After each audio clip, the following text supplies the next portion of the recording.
peace, blessings and mercies of the Almighty be upon you all. I am Professor Khalid Hakim. Today I will share with you some valuable tips to read scientific paper effectively. Scientific papers are the soul of the science community, therefore, it is necessary to learn how to read a paper quickly, but insightfully. Generally, there are two main types of scientific paper: 1.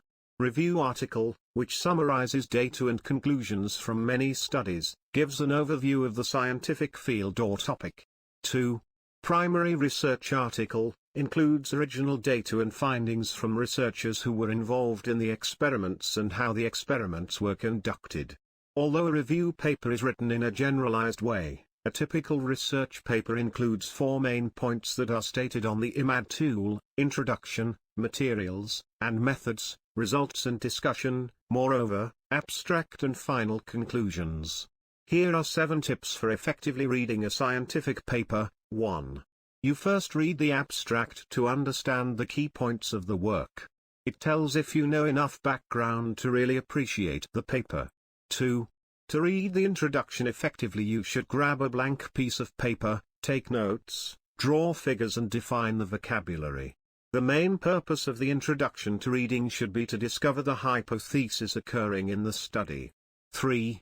Examine the figures and tables to understand the results. Take notes, as notes allow you to take a break and save your time to get back into your thoughts. With each experiment, figure, you should be able to explain the basic process, the question that is sought to be answered. Always consider the result as a critique. 4. For a complete understanding of the discussion, please note what the authors conclude. What is his, her opinion or explanation? Also, explain to yourself why these data are important and check does they contribute to knowledge or correct errors.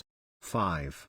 While reading, use the highlighter, underline the text, write comments or questions on it, make notes. 6. If you do not understand at first, read on the central points and read again. 7. Get into the habit of peer reviewing in question-ask mode. Just because it's published, doesn't mean it's right. Finally, a coherent practice with appropriate means is needed to achieve the maximum from reading a research paper. Stay connected to my educational videos. Subscribe to my channel. Stay blessed.